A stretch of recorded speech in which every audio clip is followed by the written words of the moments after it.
Our government will adopt economic policies that foster and sustain growth, facilitate inclusive and sustainable development, improve productivity. वित्त मंत्री निर्मला सीतारमण ने आज अंतरिम budget पेश किया। चुनावी साल होने की वजह से अंतरिम बजट पेश किया गया और इस बजट में बड़े ऐलानों की उम्मीद कम थी, लेकिन इसके बावजूद सरकार ने महिलाओं, करदाताओं और मध्यम वर्ग को बजट में बड़ी राहत दी है।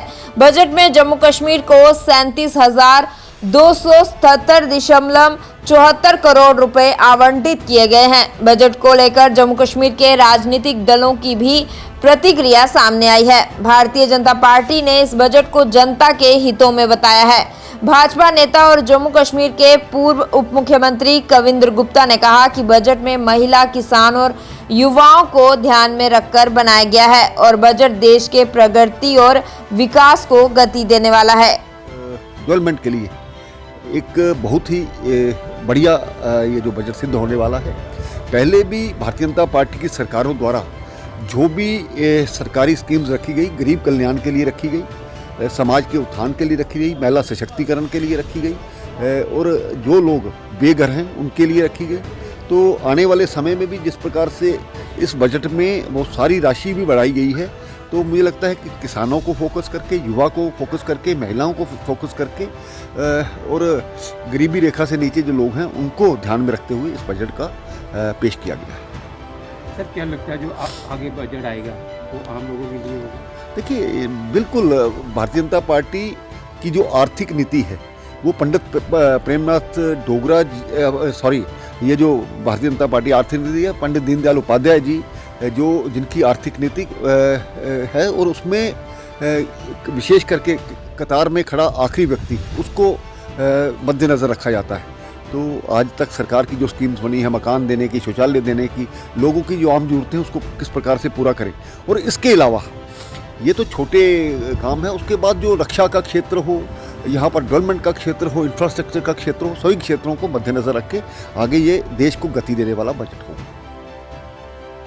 वहीं कांग्रेस ने बजट को निराशाजनक बताया है। जम्मू कश्मीर प्रदेश कांग्रेस के नेता और पूर्व एमएलसी रविंद्र शर्मा ने कहा कि लोग इस उम्मीद में थे कि मोदी सरकार के अंतिम बजट में उनके लिए कोई राहत मिलेगी, पर बजट में ऐसा कुछ नहीं है जिससे लोगों को महंगाई से राहत मिल सके। लिहाजा ये इस बजट से देश की जनता के हाथ केवल निराशा लगी है। आपने 2 करोड़ नौकरियों का वादा किया था, 20 करोड़ को नौकरी मिलनी चाहिए थी, लेकिन कोरोना काल में नोटबंदी में लोग बेरोजगार हो गए और 15 करोड़ 40 लाख लोग रजिस्टर हो गए नरेगा में, जिससे पता है कि कितनी बड़ी जॉबलेसनेस है।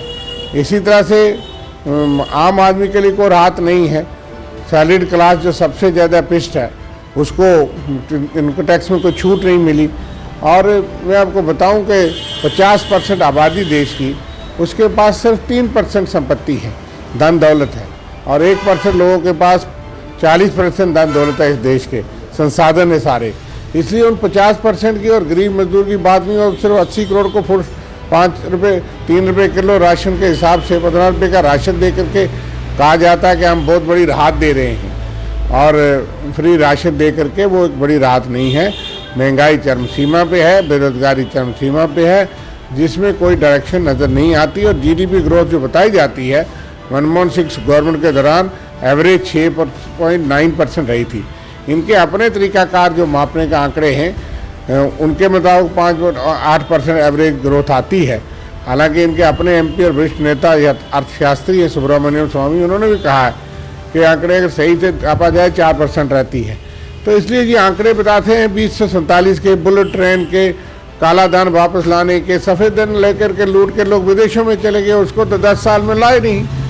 इसलिए घुमाने के लिए लंबा टारगेट और लंबी लंबी बातें फेंकने की बात होती है, बुलेट ट्रेन की, स्मार्ट सिटी, मेट्रो सिटी, लेकिन कुल मिलाकर के आम आदमी को राहत नहीं है, गरीब आदमी को राहत नहीं है, और बेरोजगार को राहत नहीं है, छोटे ट्रेडर को राहत नहीं है, मिडिल इनकम सैलरी क्लास मुलाजिम को, आम आदमी को कोई राहत नहीं है। इसलिए कुल मिलाकर के इस बजट को निराशाजनक ही बताएं।